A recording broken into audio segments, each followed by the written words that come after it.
Good morning students.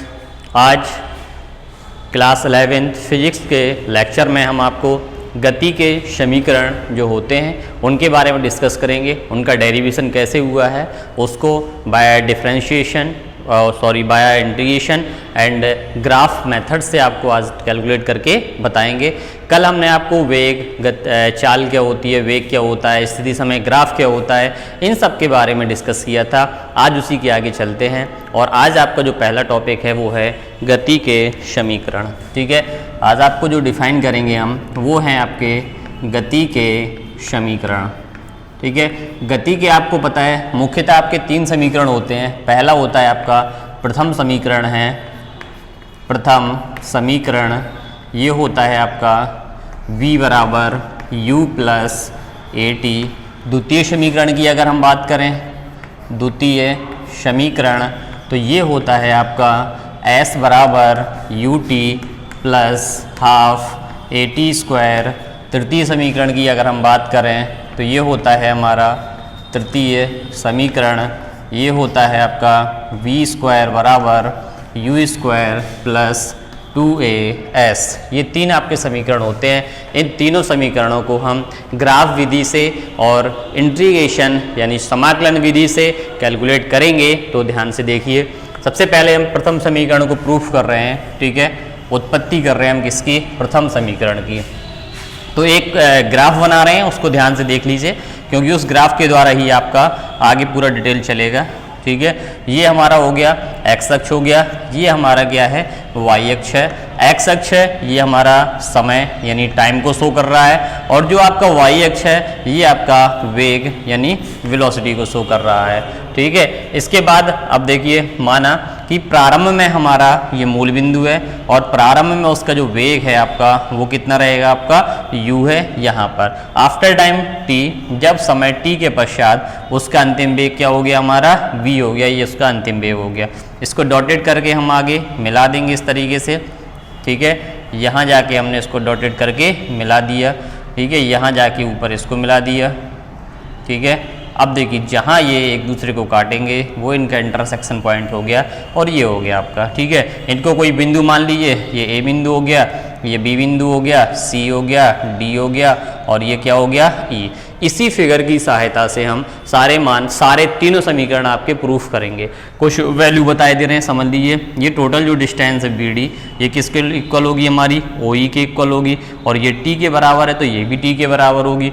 ये C D की अगर हम बात करेंगे तो आपको मालूम है टोटल v है और ये u है तो ये जितनी होगी वही हमारी सी डी होगी और ये आपकी हो जाएगी v माइनस यू के बराबर हो जाएगी। माना ये एंगल क्या है आपका, थीटा है।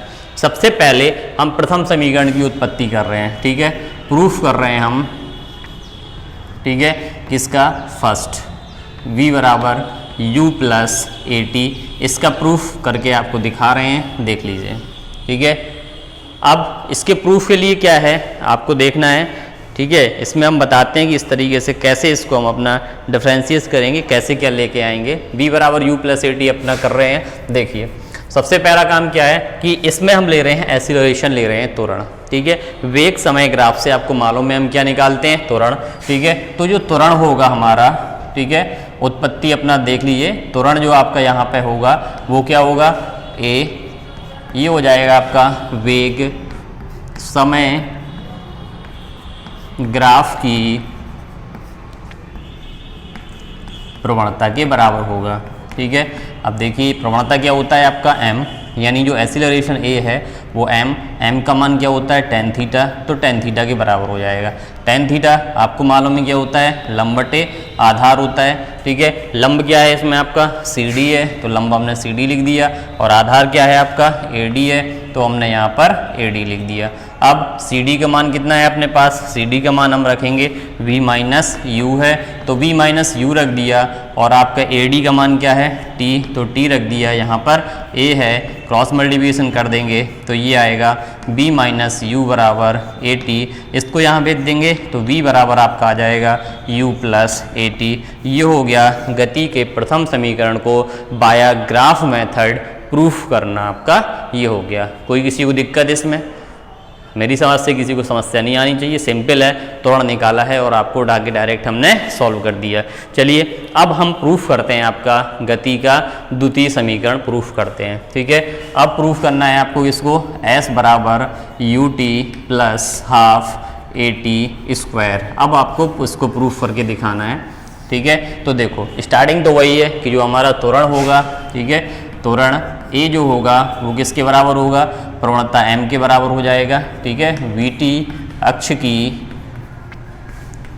ठीक है, प्रवणता, और प्रवणता क्या होता है हमारा m। ठीक है, तो बराबर m किसके बराबर है, tan थीटा के, और tan थीटा क्या होता है आपका लंब बटे आधार, यानी एक्सीलरेशन जो है, लंब क्या है आपका यहाँ पर CD, और आपका यहाँ पे आधार कितना है आपका AD। तो हमने यहाँ पर क्या ले लिया, आपका AD लिया।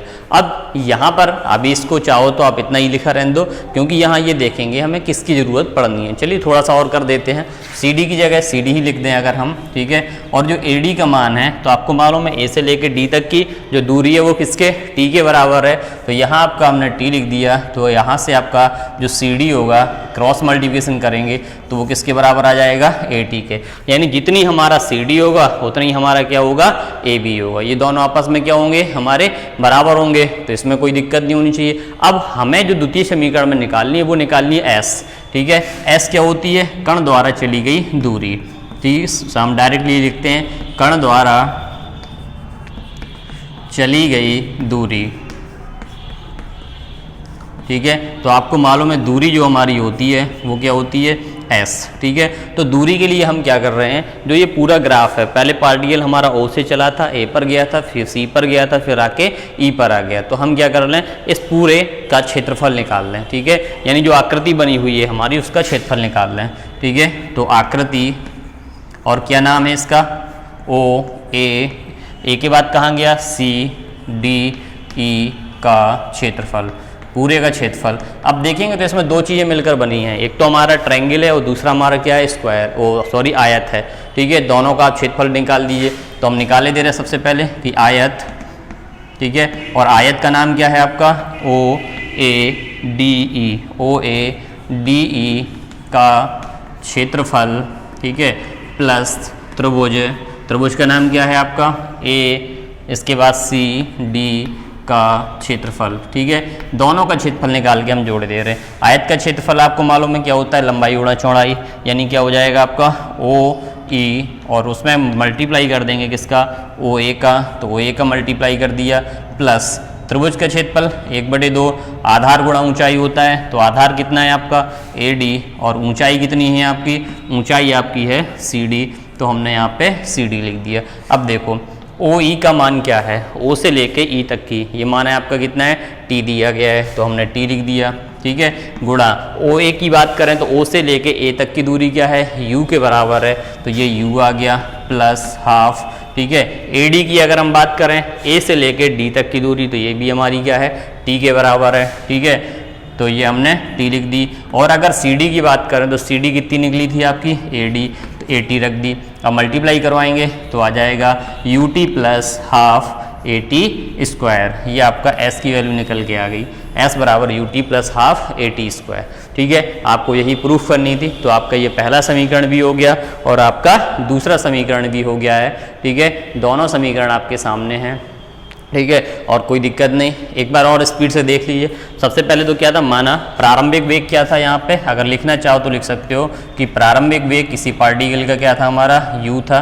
ठीक है, अंतिम वेग क्या था आपका, अंतिम वेग जो था वो आपका क्या था, v था। यहाँ पर जो त्वरण लिया है, एक्सीलरेशन है, वो हमारा क्या है, a था। समय क्या है, t समय है हमारे आपके पास। ठीक है, ये सारी चीज़ें हमने ले ली, और कण द्वारा चली गई जो दूरी है वो हमारी डिस्टेंस कितनी है, s है। ये सारी चीज़ें आपको यहाँ पे ले ली हमने और सारी मान रख के सॉल्व कर दी। तो प्रथम समीकरण आपके सामने है, दूसरा समीकरण आपके सामने है। अब हम चलते हैं और अब प्रूफ करते हैं, हम अपना तृतीय समीकरण को निकालते हैं, तीसरा समीकरण देखते हैं। ठीक है, चलिए।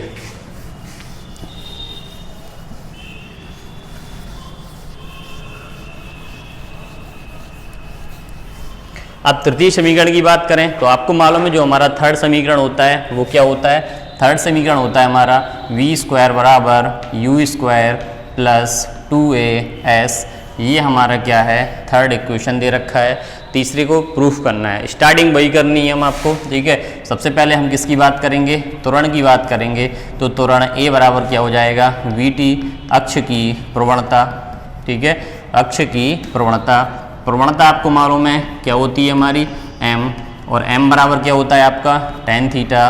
टेन थीटा जो होता है क्या होता है आपका, लंब बटे आधार। लंब क्या है आपका, सी डी, आधार क्या है, ए डी। तो ये आ जाएगा सी डी और बटे कितना हो जाएगा आपका, ए डी। यहाँ पर ए है, इसको थोड़ा सा दूसरे तरीके से मॉडिफाई करना है। सी डी का मान कितना है, वी माइनस यू, तो वी माइनस यू रख दिया हमने, ठीक है। और ए डी का मान क्या है, ए डी की जगह ए डी ही रख दो। तो यहाँ से अगर हम ए डी का मान आपसे पूछें तो ए डी बराबर हो जाएगा वी माइनस यू और अपॉन क्या आ जाएगा, ए। ये इक्वेशन क्या हो गया, पहला। अब इसमें भी अगर हम देखेंगे तो क्या होता है, डिस्टेंस होती है। तो हम यहाँ भी निकाले ले रहे कि कण द्वारा तय की गई दूरी, कण द्वारा चली गई दूरी, ठीक है। यहाँ पर भी अगर हम निकालें तो दूरी हमारा s बराबर क्या हो जाएगा, आकृति जो टोटल है उसका क्षेत्रफल ये ले रहे हैं। और ये आकृति जो बनी हुई है वो क्या है आपकी, समलंब बना हुआ है। तो समलंब ओ ए सी डी ई का क्षेत्रफल हम यहाँ पर कैलकुलेट कर रहे हैं। और समलंब का क्षेत्रफल क्या होता है, 1/2। ये होता है समांतर भुजाओं का, समांतर भुजाओं का योग गुणा बीच की दूरी, ठीक है। तो हम इसको अप्लाई कर दे रहे हैं, 1/2, ठीक है। समांतर भुजाएं कौन कौन सी हैं भाई, इस रूप में, एक तो ओ ए है और दूसरी क्या है आपकी सी। तो इनका योग क्या हो जाएगा, ओ ए प्लस कितना है आपके पास टोटल, सी। तो हमने लिख दिया आपका, ठीक है। और बीच की दूरी क्या है आपकी, ए डी भी कह सकते हैं। तो बीच की दूरी हमने क्या ले ली आपकी, ए डी लिख दी। अब देखो 1/2 तो सेम हो गया, ओ ए का मान क्या है, यू, और सी का मान क्या है, वी।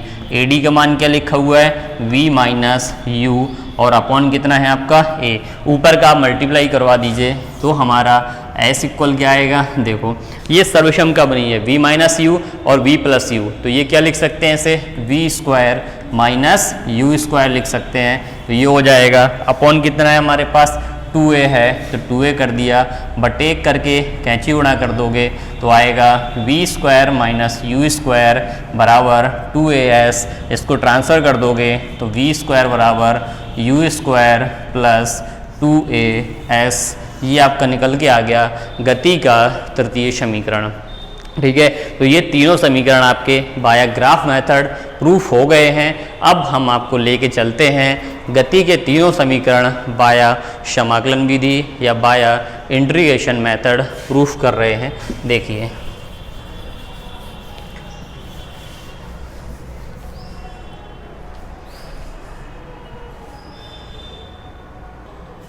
चलिए अब आपको बाया इंटीग्रेशन मेथड प्रूफ करके दिखा रहे हैं गति के तीनों समीकरणों को। तो देख लीजिए कैसे क्या करना है आपको, और ये समझ लीजिए इनमें से आपका कोई ना कोई एक समीकरण निश्चित आता है आपका, बहुत मोस्ट होते हैं तो इनको ध्यान से आपका समझते चलिए क्योंकि एक आने के चांस पूरे रहते हैं। सबसे पहले हम आपको बता रहे हैं कि प्रथम समीकरणों को हम बाय इंटीग्रेशन मेथड कैसे प्रूफ करेंगे, ठीक है। पहले प्रूफ कर रहे हैं हम अपना v बराबर u प्लस ए टी को प्रूफ कर रहे हैं। चले यहाँ देख लीजिए तो एक बार में सारे प्रूफ हो जाएंगे। पहला है क्या है आपका v बराबर u प्लस ए टी, इसको प्रूफ करके दिखा रहे हैं। देखिए सबसे पहले स्टार्ट वही करना है आपको, त्वरण, ठीक है। त्वरण जो होता है वो क्या होता है, वेग परिवर्तन बटे समयांतराल, वेग परिवर्तन बटे समयांतराल। लैंग्वेज क्या लिखेंगे, लैंग्वेज वही लिखना है आपको कि माना किसी कण का प्रारंभिक वेग u तथा त्वरण a है, t समय पश्चात उसका अंतिम वेग v हो जाता है, ठीक है। ये आपकी तीनों में कॉमन चलेगी तो ये लिख दिया। अब वेग परिवर्तन माना क्या है dv और समयांतराल कितना मान लिए dt, और एक्सीलरेशन क्या होता है a, दोनों का क्रॉस मल्टीप्लिकेशन कर देंगे तो dv बराबर आ जाएगा a और इंटू क्या हो जाएगा आपका dt। ये समीकरण फर्स्ट। इसके क्या करे दे रहे हैं हम अपना समाकलन करने पर, ठीक है। समाकलन करने पर जब आप समाकलन करेंगे तो ये होगा इंटीग्रेशन ऑफ डी वी बराबर इंटीग्रेशन ऑफ ए इंटू क्या हो जाएगा डी टी। अब यहाँ पर लिमिट की बात करेंगे तो लिमिट को ध्यान में रखना है, ठीक है, कि देखिए जब वेग की लिमिट है तो वेग हमारे दो होते हैं, प्रारंभ में वेग क्या रहता है u, अंतिम वेग क्या रहता है v रहता है। चलिए हम यहाँ बता दे रहे हैं एट टाइम, दो कंडीशन ले रहे हैं एट टाइम, ठीक है, t इक्वल 0 पर, एक कंडीशन सारी यहाँ बता दे रहे हैं एट अ टाइम, ठीक है, एट अ टाइम t, इस कंडीशन पे भी हम सारी लिमिट बताए दे रहे हैं। तो देखो सबसे पहले वेग की अगर हम बात करेंगे तो प्रारंभ में जो हमारा वेग रहता है वो u रहता है और अंतिम वेग जो हमारा रहता है वो क्या यूज़ करना है आपको v यूज़ करना है। अगर हम समय की बात करेंगे तो 0 से t लिमिट है ही है। अगर हम डिस्टेंस की अगर कहीं बात चाहिए तो प्रारंभ वेग 0 हो जाएगी और अंतिम दूरी आपको क्या ले लेनी है s, यानी सिंपल सी बात है, अगर t की लिमिट चाहिए तो 0 से t चलेगी, अगर वेग की लिमिट चाहिए तो u से v जाएगी और दूरी की लिमिट चाहिए तो s 0 से s जाएगी। तो हम इसमें रखे दे रहे लिमिट तो क्या हो जाएगी आपकी, ठीक है, इसको सेकंड अगर मान लें तो यहाँ हम लिखते हैं फ्रॉम सेकंड, क्या आएगा यहाँ पर इंटीग्रेशन u से v आएगा और यहाँ पर कितना आ जाएगा dv बराबर इंटीग्रेशन a को बाहर कर लीजिए और t की लिमिट 0 से t इंटू डी टी। याद ये रखना है आपको कि अगर यहाँ पर आपका वेग है तो वेग की लिमिट चाहिए, यहाँ पर टाइम है तो टाइम की लिमिट, ठीक है, और इसका इंटीग्रेशन ये फॉर्मूला होता है, यह हम बताए दे रहे हैं मैथमेटिक्स में ये फॉर्मूला होता है इंटीग्रेशन ऑफ डी एक्स का जो समाकलन होता है वो क्या होता है x, तो डी बी का समाकलन भी क्या हो जाएगा v और लिमिट हमारी ये क्या रहेगी u से v रहेगी और a बाहर डी टी के समाकलन क्या हो जाएगा t और लिमिट हमारी क्या रहेगी 0 से t। यहाँ लिमिट रख दीजिए तो क्या रखोगे upper limit minus lower limit, ये लिमिट रखने का तरीका होता है, एक बार v की जगह v रख देना है माइनस एक बार v की जगह u रख देना है, ये होता है फॉर्मूला। बारे में से याद रखिए अपर लिमिट और माइनस होता है आपका लोअर लिमिट, ठीक है, ये आपका तरीका होता है। दोनों रख दिए हमने बराबर a और यहाँ भी t की जगह एक बार t और एक बार क्या रख देंगे 0, तो आपका ये निकल के आ जाएगा, ठीक है, यहाँ देख लीजिए ये आ जाएगा आपका v माइनस यू बराबर ए टी और v बराबर हो जाएगा आपका u प्लस ए टी। ये पहला समीकरण आपको क्या करना था प्रूव करना था, ठीक है। फिर समझ लीजिए सबसे पहले क्या किया तुरंत a बराबर डी बी बटे डी टी, क्रॉस मल्टीप्लिकेशन तो डी बी बराबर आ गया a इंटू डी टी, इसका समाकलन कर दिया, समाकलन का निशान लगा दिया, ठीक है। इसके बाद हमने लिमिट लगाई तो समय की लिमिट हमारी 0 से t और वेग की लिमिट हमारी 0 से v, दूरी हमारी 0 से s, इसमें तो दूरी चाहिए नहीं थी तो नहीं यूज़ करेंगे, ठीक है। तो यहाँ वेग की लिमिट रख दी, यहाँ समय की लिमिट रख दी और इसको लगा दिया तो अपना ये आ गया v माइनस यू बराबर a t माइनस 0, तो v बराबर आ गया u प्लस ए टी। एक और फटाफट देख लीजिए, दूसरा आपका इसी में आता है, अगर हमें गति का द्वितीय समीकरण प्रूफ करना है, ठीक है, प्रूफ, ठीक है, किसको करना है हम अपना सेकंड इक्वेशन क्या होता है s बराबर U T plus half A T square, इसको कैसे प्रूफ करेंगे इसको और देख लीजिए। तो देखिए क्योंकि आपको पता है कि वेग जो होता है हमारा, ठीक है, वेलोसिटी जो होती है वेग v बराबर होता है क्या विस्थापन परिवर्तन, ठीक है, और कौन होता है आपका समयांतराल, ये होता है आपका। तो यहाँ पे आ जाएगा आपका v बराबर विस्थापन में चेंज ds और समयांतराल क्या हो जाएगा dt, बटे एक करके कैंची उड़ा तो ds बराबर हो जाएगा v इंटू डी टी, ठीक है। v का मान प्रथम समीकरण से v बराबर u प्लस ए टी यहाँ रखे देते हैं तो ये हो जाएगा u प्लस ए टी और यहाँ पे आ जाएगा आपका डी टी, इसका अंदर गुणा कर दीजिए तो डी एस बराबर हो जाएगा u into D T plus A T और इंटू क्या हो जाएगा डी टी। इसका क्या कर दीजिए आप अपना समाकलन करने पर, ठीक है, समाकलन करेंगे आप अपना तो अपना यहाँ पर आएगा इंटीग्रेशन ऑफ डी एस बराबर u बाहर integration of D T plus a बाहर integration of t into D T. t की लिमिट 0 से t और दूरी की लिमिट 0 से s, ds का समाकलन करोगे तो क्या आएगा आपका s और s की लिमिट हमारी 0 से s है, रख दिया। यहाँ पे आएंगे तो u तो बाहर है, dt का समाकलन क्या हो जाएगा t, अभी आपको बताया था ना कि dx का जो समाकलन होता है वो क्या होता है आपका x होता है, तो उसी के अकॉर्डिंग अब यहाँ पर आएंगे प्लस का a, यहाँ समाकलन करना है t का और t के ही सापेक्ष करना है। इसके लिए आपको एक फॉर्मूला याद रखना पड़ेगा, ठीक है, यहाँ हम फॉर्मूला भी बताए दे रहे लिखे दे रहे अलग से। फॉर्मूला होता है कि इंटीग्रेशन ऑफ x की power n into D x कभी भी करना हो, ठीक है, x का x के सापेक्ष, तो ये आता है x की पावर n+1 अपॉन n+1, मतलब जितनी पावर रहेगी उसमें एक जोड़ देंगे, वही आप अपना नीचे लिख देंगे। तो यहाँ पर क्या हो जाएगा, t क्या करेंगे, तो ये हो जाएगा आपका t की पावर 1+1 अपॉन 1+1 और लिमिट हमारी 0 से t हो जाएगी। भाई यहाँ 1 तो था ही था, जब कोई पावर नहीं मतलब 1 है हमारी, तो ये आप इसकी लिमिट रखोगे तो अपर लिमिट माइनस 0 लिमिट बराबर u, यहाँ रखेंगे लिमिट, तो ये भी क्या होगा, upper limit minus lower limit होगा। यहाँ पर क्या होगा, a/2 बाहर ले लीजिए, t की जगह एक बार t रखेंगे तो t पावर 2 माइनस क्या आएगा, 0 आएगा। सिंपली t की जगह एक बार t और t की जगह एक बार 0 रख दिया हमने, तो ये आ जाएगा s बराबर ut plus half AT square. ये हमारा हो गया गति का द्वितीय समीकरण प्रूफ हो गया। तो ये आज आपके इंटीग्रेशन मेथड से भी 2 प्रूफ हो गए, ग्राफ विधि से भी हमने आपको करवा दिए थे। तो इस तरीके से आपके ये आज 5 डेरिवेशन हो गए हैं, इनको आप पाँचों को तैयार कर लीजिए, ठीक है। चलिए एक और लास्ट बचा हुआ है तो उसको और हम आपको बता दे रहे, तीसरा, ठीक है, छोटा सा है, देख लीजिए, क्योंकि सारी कंडीशंस वही हैं तो आप अपना फटाफट समझ लीजिए उसको भी। देखिए अब तीसरा जो समीकरण है आपका, तीसरा समीकरण क्या होता है आपका, v स्क्वायर बराबर u स्क्वायर प्लस 2as, ये लास्ट है, इसको फटाफट खत्म कर दिए देख के।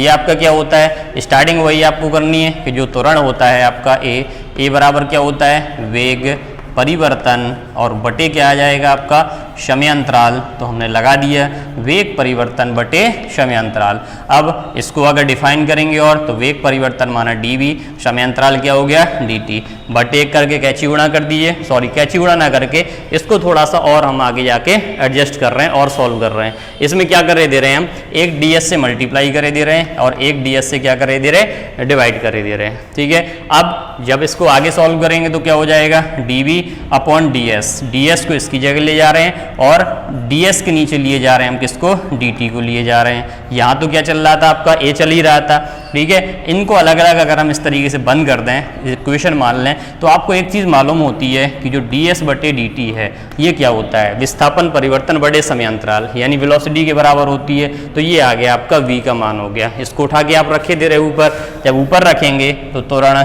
a बराबर हो जाएगा dv बटे ds, तो आपका ज्यों का त्यों रहा, ठीक है, और साथ में यहाँ इंटू में आ गया v। अब आप कैची गुणा कर देंगे तो आएगा a इंटू ds बराबर क्या हो जाएगा आपका, v इंटू dv हो जाएगा। ये हमारा निकल के आ गया, क्या कर दीजिए, समाकलन कर दीजिए, ठीक है। समाकलन करेंगे, इंटीग्रेशन ऑफ ds इक्वल क्या हो जाएगा, integration v into d v. अभी आपको a तो कांस्टेंट है तो बाहर कर दीजिए, तो इंटीग्रेशन ऑफ ds, s की लिमिट अभी हमने आपको पूरी डिफाइन करके बताई थी कि प्रारंभ में t बराबर 0 पर दूरी भी आपकी 0 होती है और जब t टाइम t होगा तो डिस्टेंस आपकी s हो जाएगी। यहाँ पर क्या होगा, वेग की लिमिट आपको बताई थी कि u से v वेरी करती है, तो u से v हो गई और v इंटू क्या हो गया, dv हो गया, ठीक है।